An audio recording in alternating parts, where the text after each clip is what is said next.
नमस्कार। आज आमी क्लास 8 भारतीय संगीत की एक झलक तारे केटामान व्याकरण और जो भाषा अध्ययन है, क्रिया का रूप कैसे बदलता है तारे ऊपर आलोचना करें। तो हिंदी में क्या है, हिंदी के वाक्य में कर्ता के पुल्लिंग या स्त्रीलिंग और वचन के अनुसार क्रिया का रूप बदलता है। हिंदीर वाक्यबिलाकत कर्तार यदि पुल्लिंग बा स्त्रीलिंग हय आरो वचन बहुवचনৰ बा एकवचन बहुवचन সেই অনুসাৰে কি হয় क्रियार रूप खलनी হয়।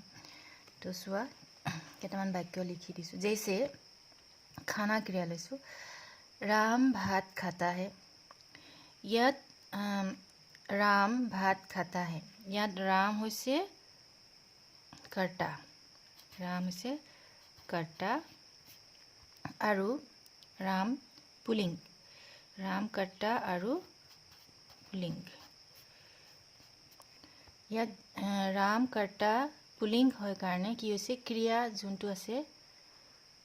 क्रिया माने कि क्रिया वे शब्द पद है जिनसे किसी कार्य के होने या किए जाने का, किसी घटना या प्रक्रिया के घटित होने का या किसी वस्तु या व्यक्ति की अवस्था का, स्थिति का बोध होता है, उसे क्रिया कहते हैं। इसे सिंपल से समझेंगे तो ये होगा कि जिनसे किसी कार्य के होने का या किए जाने का बोध होता है, तो वही होता है। तो इसमें जो राम जो क्या कर रहा था, वो खा रहा था, मतलब खाता जो है वो है क्रिया, ये क्रिया है। तो इसमें जो राम है, राम पुल्लिंग है, इसलिए जो खाता है वो क्रिया जो है खाता, तो वो भी पुल्लिंग में आ गया। तो उसी के अनुसार कर्ता जो पुल्लिंग है इसलिए खाता है। इसमें जो कर्म है वो भात है। जैसे नेक्स्ट दूसरा उदाहरण लेते हैं, सीता भात खाती है। इसमें सीता कर्ता और क्या है, ये पुल्लिंग है स्त्रीलिंग। सीता नाम से ही पता चलता है कि स्त्रीलिंग है। और इसीलिए कर्ता जो सीता है वो स्त्रीलिंग है, इसलिए जो इसका जो क्रिया है वो क्या है, क्या हुआ है, खाती हुआ है। दूसरा लेते हैं, हम भात खाते हैं। हम जो है वो बहुवचन में आएगा और इसलिए उसका जो क्रिया का रूप बदल गया खाते हैं।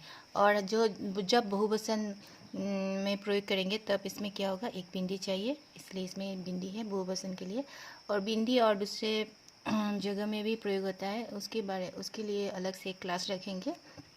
दूसरा देखिए, लड़कियां भात खाती है। इसमें जो लड़कियां है तो क्या है, बहुवचन स्त्रीलिंग, और हम जो है वो पुल्लिंग है, इसीलिए खाते हुआ है। और इसमें जो लड़कियां है वो है बहुवचन में और स्त्रीलिंग में, इसलिए वो है खाती है हुआ है। खाती है स्त्रीलिंग है कारण स्त्रीलिंग कारणे कि होइसे खाती है होइसे, किन्तु यात कि লাগিব, हेड एटा बिंदी লাগিব, तेতিয়াহে माने गम पोৱা যাব जे एटु बहुवचन। हेड बिंदीটো দিব লাগিবই। तो एटु खाते एटु क्रिया और एटु खाती है से एटु क्रिया। तो এইখিনিলৈকে বুজিছা চাগে। তো আৰু দুটামান উদাহৰণ ল'লে ভালদৰে বুজি পাবা। जो पढ़ना क्रिया,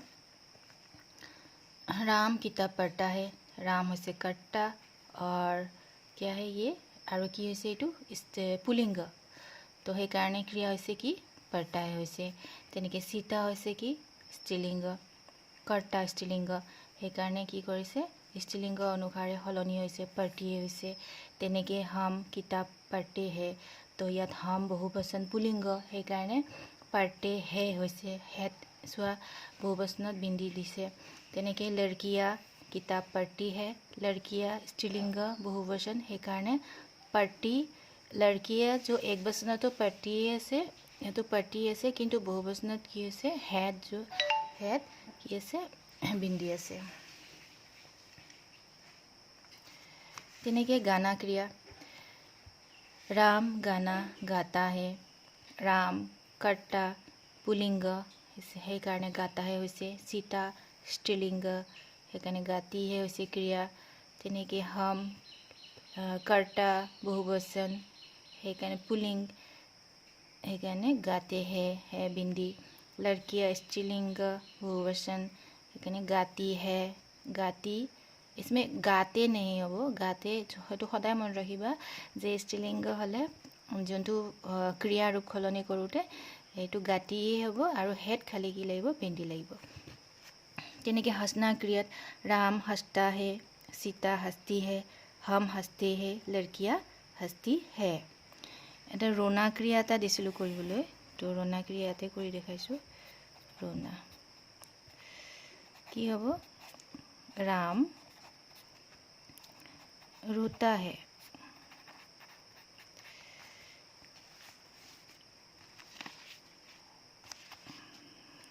খটো চোৱা সীতা কি হ'ব, ৰোটি হে। তেনেকৈ গটো চোৱা হম ৰোতে হে, হেড বিন্দি লাগিল বহুবচনৰ কাৰণে। তেনেকৈ ঘ লড়কিয়া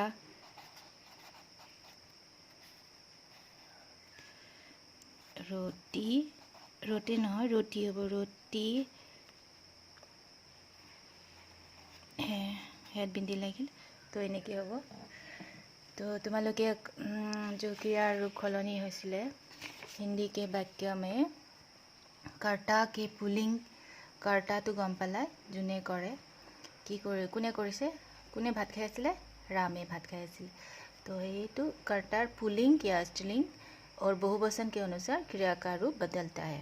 तो कर्ता यदि पुलिंग है खाता होब और यदि कर्ता स्त्रीलिंग है खाती होब और बहुवचन हले कर्ता तो खाते होब और यदि बहुवचन स्त्रीलिंग है तेने खाती है होब। तो ये बुझिसा। तेनेके कर्म क्रियार रूप कर्म अनुसारे सलनि है, कर्म अनुसारे सलनि है, हेतु चाइ लो। राम ने भात खाया, राम ने रोटी खाई। ये चुआ राम या राम याद आछे खाया, याद आछे खाई, किन्तु याद जोंतु सलनि होइसे क्रिया रूप सलनि होइसे खाया और खाई क्रिया, एटु क्रिया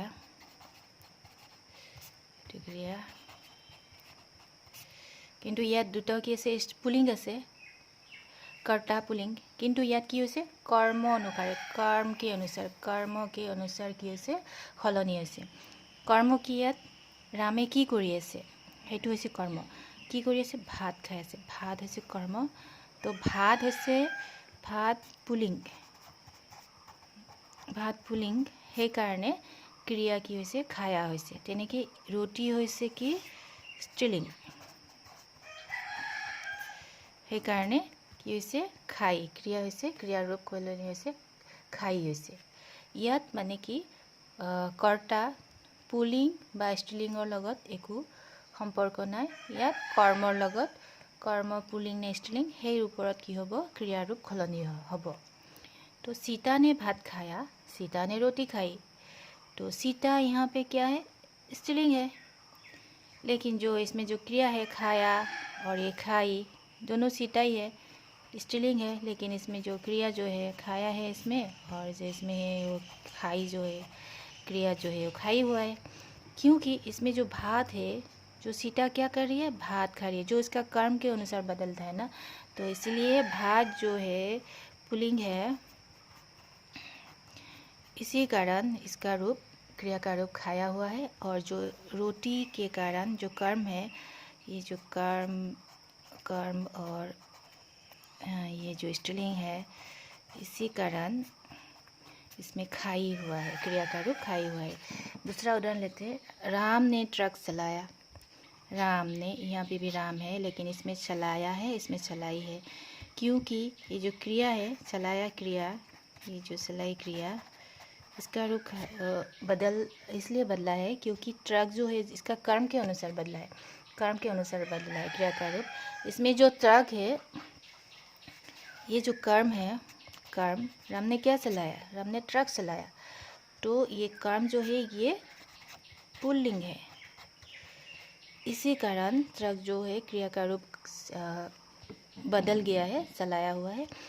और जो ये बस जो है, ये जो कर्म है, जो राम ने क्या कर्म कर रहा है? बस चला रहा है। तो ये जो चला रहा है बस, तो ये बस जो है स्त्रीलिंग है, इसी कारण चलाई क्रिया का रूप में परिवर्तन हुआ है।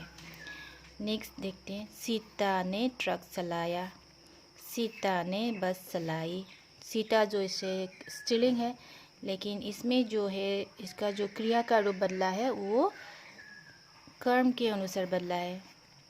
तो आपको पता चल गया होगा, ट्रक जो है पुल्लिंग है, इसलिए इसमें कर्ता का रूप जो भी हो, पुल्लिंग हो स्त्रीलिंग हो, उसमें कोई फ़र्क नहीं पड़ता है।